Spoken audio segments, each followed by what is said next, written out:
Lonjakan harga pangan sejak akhir tahun 2021 hingga awal tahun 2022 membuat kondisi masyarakat semakin sulit. Di tengah situasi pandemi yang tidak menentu, sejumlah harga komoditas pangan terpantau naik dan langka di pasaran. Anggota Komisi 4 DPR RI Khalid menilai diperlukan intervensi kebijakan dari pemerintah pusat untuk segera menanggulangi masalah tersebut. Khalid meminta pemerintah bergerak cepat menangani persoalan ini dengan cara membuat intervensi kebijakan yang efektif untuk menstabilkan gejolak harga pangan.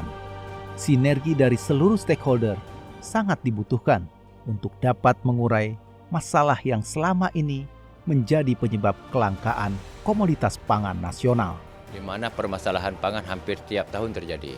Seharusnya itu tidak boleh terjadi. Kisruh pangan, karena pangan itu kan hajat hidup rakyat, hajat hidup bangsa. Maka saya melihat ini pemerintah negara harus hadir untuk mengatur khususnya pangan. Tanpa pengaturan pemerintah yang konkret, tanpa sinergitas regulasi dan kebijakan pemerintah, ini akan selalu jadi masalah. Anggota Komisi 4 DPR Bambang Purwanto mendesak penyelesaian persoalan pangan harus menjadi prioritas pemerintah saat ini. Perlu perhatian serius dan komitmen dari semua pihak untuk dapat memastikan ketersediaan bahan baku, stabilitas harga, serta perbaikan tata kelola pangan.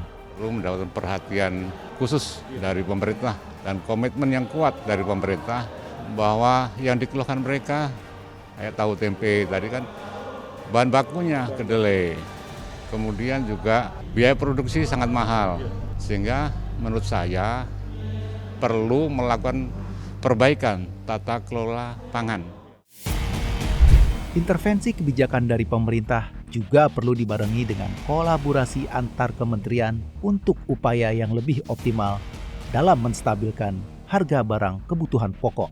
Komoditas pangan dan perdagangan telah diatur dengan baik dalam Undang-Undang Nomor 7 Tahun 2014 tentang perdagangan dan Undang-Undang Nomor 18 Tahun 2012 tentang pangan. Anggota Komisi 6 DPR RI, Dedi Yefri Hanteru Sitorus, menyatakan pemerintah kurang memiliki keberanian untuk melaksanakan tugas dan wewenang yang diamanatkan undang-undang. Bahkan ia menilai pemerintah sudah gagal pasca kenaikan barang kebutuhan pokok dan sejumlah komoditas pangan prioritas. Perlu kolaborasi, sinergi dengan kementerian lain. Tetapi siapakah sebenarnya simpulnya? Simpulnya Kementerian Perdagangan. Jadi upaya kolaborasi itu harus menjadi inisiatif Kementerian Perdagangan. DPR juga meminta pemerintah segera membenahi produksi dan distribusi pangan dalam negeri.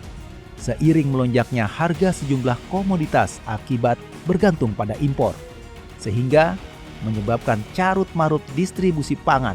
Pemerintah harus berani melangkah untuk membuat inovasi substitusi pangan.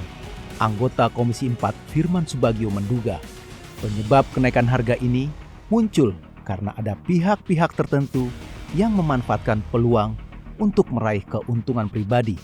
Selain itu, anomali akibat dampak cuaca terjadi di berbagai negara serta diperparah dampak perang antara Rusia dan Ukraina yang menyebabkan kenaikan harga dan tersendatnya keran impor seperti pupuk dari Rusia dan lain sebagainya. Sukses untuk membuat kebijakan impor, tetapi gagal untuk mendistribusikan kayak kedelai. Gonjang-ganjing kemarin kan sama. Nah, posisi ini yang memang berbeda lah ya. Kalau kedelai kan produksi kita nggak ada. Tapi kalau CPO itu melimpah ruah, hanya salah di mekanisme daripada distribusi dan tata kelolanya.